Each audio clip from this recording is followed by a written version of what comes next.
She asked me before the wedding. What exactly did she ask?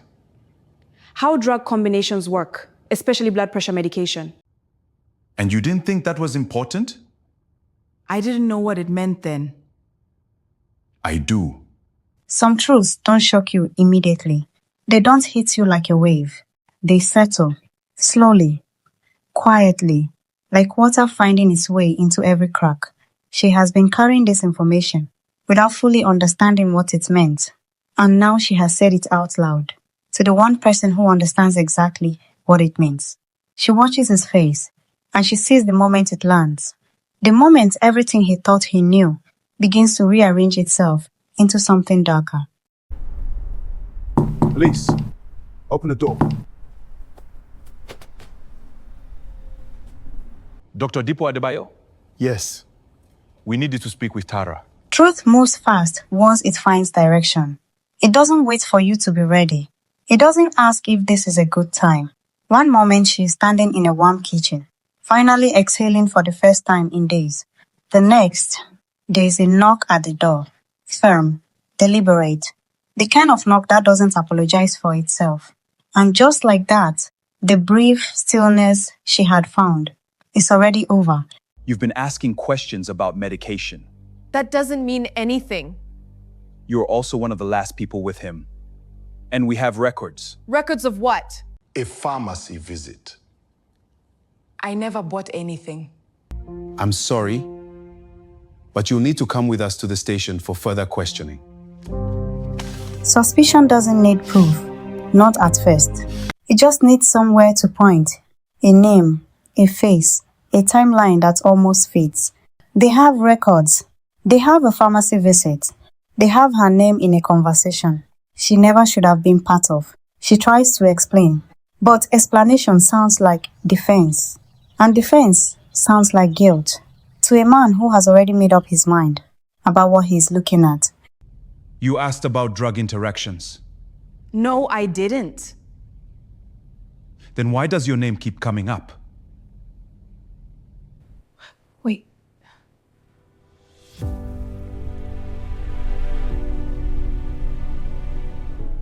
What happens if someone mixes it wrong?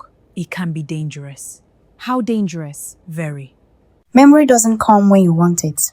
You can sit and try to pull it forward, and it refuses to move, but puts you under enough pressure, enough silence, enough of someone leaning across a table, asking the same question a different way, and suddenly, it's all there. It wasn't me. Then who? Kemi. I saw her at the pharmacy, right after she asked me about blood pressure medication. And you didn't think to mention this?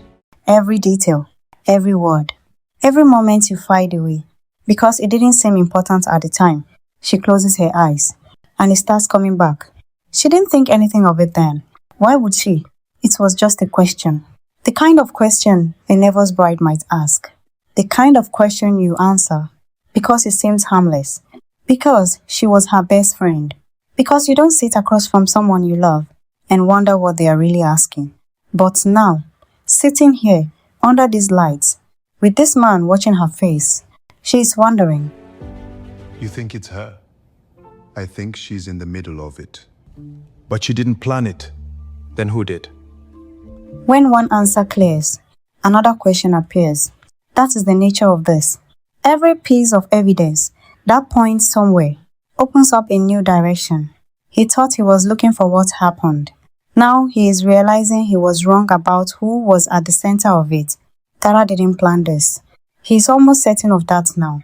But certainty about one person only makes the question about another person louder. He stops pacing because the answer is already forming. He just doesn't want to say it yet. I was wondering how long it would take. Some people don't panic when the truth arrives. They don't scramble. They don't perform innocence. Because they have had time to prepare. Time to decide exactly who they will be when this moment finally comes. Kemi has been waiting for this, maybe longer than any of them realize. She is already standing when they walk in, already still, already decided. The only question now is how much she is willing to say. We know. Know what? The medication. truth doesn't need many words, just the right one. He doesn't walk in with accusations. He doesn't raise his voice. He says one word and watches what it does to her face. Because guilt doesn't need a confession. It announces itself in the half second before someone decides how they are going to respond. You asked me, remember? You already knew what it could do. Denial breaks slowly, not all at once. It starts with a look, a pause that goes on 1 second too long, a stillness that isn't calm. She isn't falling apart yet, but something behind her eyes is already beginning to shift. Tara can see it. She has spent enough time watching people hide things to know what it looks like when they start to run out of places to hide. I didn't think it would happen like that. You knew exactly what you were doing. The truth rarely starts loud. It doesn't announce itself.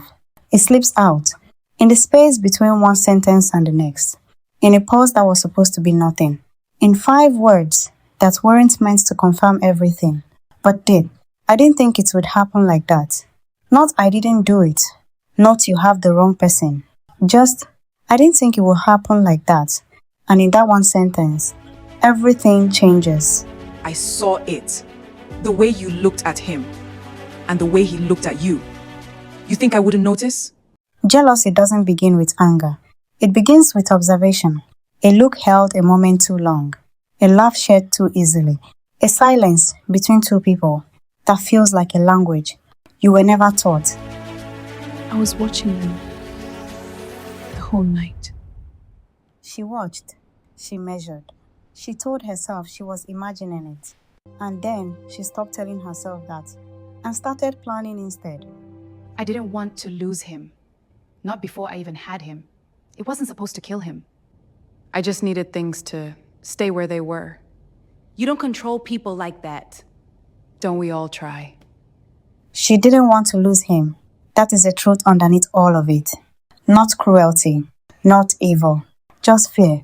The desperate, consuming kind that makes you capable of things you would never have believed of yourself. She loved him. And love, when it turns frightened. And that night before the D-Day, I tampered with his medication. This is the moment nobody saw. No witnesses, no audience, just her, and a decision she made alone, in the quiet of a room, that was supposed to be safe. She wasn't shaken. That is the part that is hardest to understand. She was calm, like a woman who had already argued herself into certainty, long before she reached out her hand.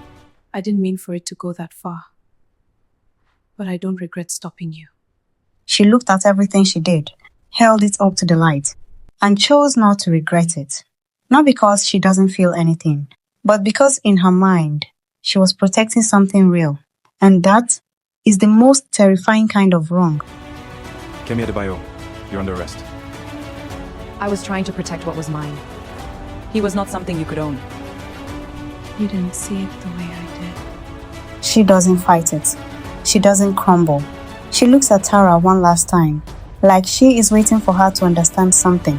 Like there is a version of this story where what she did makes sense, where love is enough of a reason, where protecting what is yours justifies whatever it takes. The handcuffs click, and she still doesn't look away. That is the part Tara will carry with her long after today is over. Sometimes, the person you trust the most is the one you never see coming.